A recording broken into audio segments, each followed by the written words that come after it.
ఓం నమో నారాయణయ్య. మనం జీవితంలో ఎలాంటి వారితో స్నేహం చేయాలి అనే విషయం పైన ఈరోజు మనం వీడియో చేయబోతున్నాం.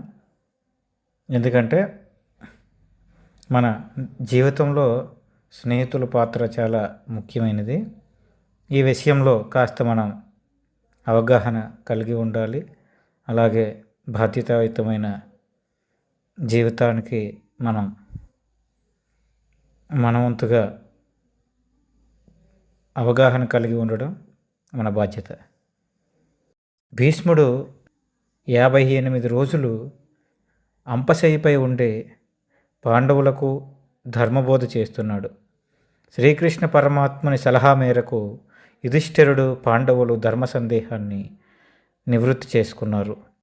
58 రోజులు ధర్మ సూక్ష్మాలను నివృత్తి చేసుకొని అంతా ఒక్క ముక్కలో చెప్పమని ధర్మరాజు కోరినప్పుడు భీష్మ పితామహుడు ఇలా చెప్పాడు: ఇతరులకు మనం ఏమి చేస్తే నొచ్చుకుంటామో ఆ పని మనం ఇతరుల ఎడ చేయరాదు. ఇది ధర్మ సూక్ష్మం.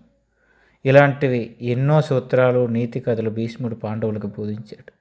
ఎలాంటి వారితో మనం మైత్రి చేయాలి అని ధర్మరాజు ప్రశ్నించినప్పుడు, దుష్ట స్వభావం గల మిత్రులు ఏ విధంగా కృతజ్ఞులుగా ఉంటారో గౌతముడి బ్రాహ్మణుని ఉదాంతాన్ని ఉదహరిస్తూ భీష్ముడు చెప్పిన కథ మహాభారతం శాంతి పర్వంలోనిది. గౌతముడు బ్రాహ్మణుడు వేద విద్యలను అభ్యసించాడు. తానున్న దగ్గర బ్రతకలేక పట్నంలో బ్రతుకుదామని బయలుదేరాడు. అతడు ఒక వనం గుండా ప్రయాణం చేస్తూ మార్గమధ్యంలో ఒక చెట్టు కింద విశ్రమించాడు. ఆ వృక్షం మీద బ్రహ్మ ప్రియసకుడు, నాడి జంగుడు అను కొంగల రాజు కలడు. సాయం సమయాన అతిథిగా వచ్చిన ఆ బ్రాహ్మణుని నాడీ జంగుడు అతిథి సత్కారాలు చేసి అతని వివరాలు తెలుసుకున్నాడు.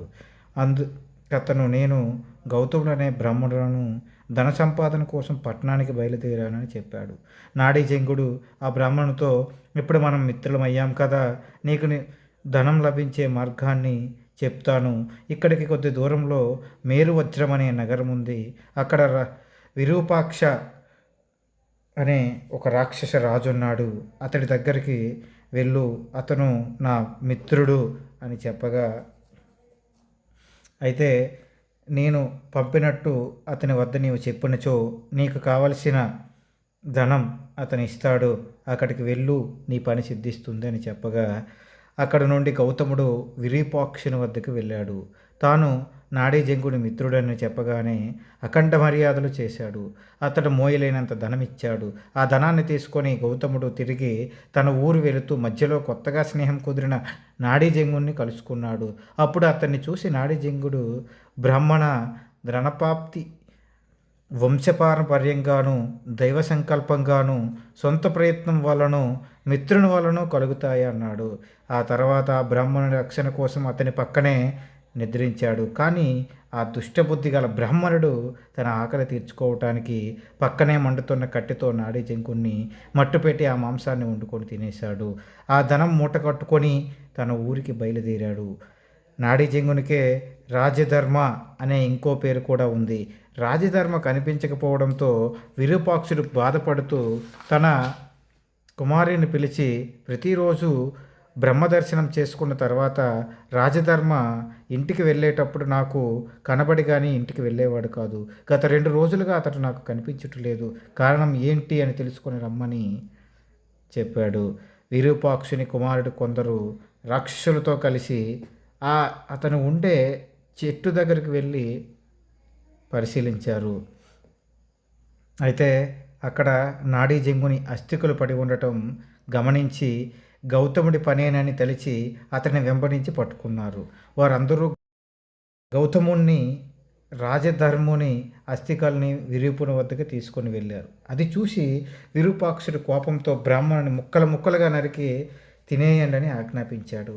అతని శరీరం మేము తినమని రాక్షసులు అని చెప్పగా, ఈ పాపాత్ముని తిని ఆ పాపం మేమెందుకు మూట కట్టుకోవాలి అని చెప్పగా, అది విని వీరిని దుష్యులకిచ్చి తినమని చెప్పగా వారు కూడా ఈ శరీరాన్ని తాకమని చెప్పారు. రాజా, బ్రహ్మహత్య చేసిన వారికి, సురాపానం చేసిన వారికి, చోరునికి, బ్రహ్మచర్య భంగం గావించిన వాడికి ప్రాయశ్చిత్తం ఉంది, కానీ కృతజ్ఞునికి మాత్రం ప్రాయశ్చిత్తం లేదు.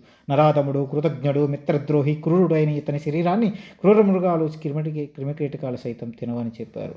రాక్షస రాజు రాజధర్మునికి శాస్త్రోక్తంగా అంత్యక్రియలు చేశాడు. ఆ సమయంలో ఆకాశ మార్గంలో కామధేనువు నోటి నుండి నొరుగు చితి మీద పడింది. వెంటనే నాడీజింకుడు చితి నుంచి లేచి మిత్రుని విరూపాక్షుని వద్దకు వచ్చాడు. స్వర్గం నుండి దేవేంద్రుడు వచ్చి బ్రహ్మదేవుని శాపం చేత నీ మిత్రుడైన రాజధర్ముణ్ణి చంపాడు.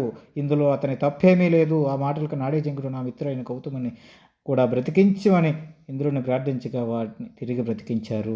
గౌతముడు తన ధనం తీసుకొని తన నివాసానికి చేరుకున్నాడు. అది చూసి దేవతలు ఇతడితో అధిక సంతానం పొంది నరకంలో పడి ఉంటాడని చెప్పించారు. కాబట్టి యుధిష్ఠిర, కృతజ్ఞునికి యశస్సు ఉండదు, సుఖం ఉండదు.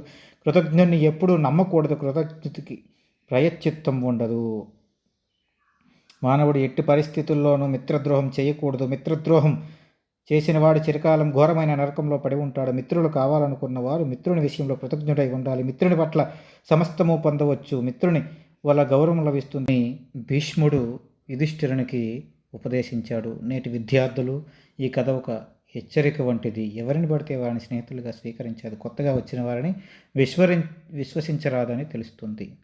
జై శ్రీరామ్. భారత్ మాతాకి జై. ప్రతి ఒక్కరు ఈ వీడియోని లైక్ చేస్తారని, షేర్ చేస్తారని, అలాగే సబ్స్క్రైబ్ కూడా చేసుకుంటారని మరీ కోరుచున్నాను. భారత్ మాతాకి జై. జై హో వీర్ సావర్కర్. జై వీర్ శివ.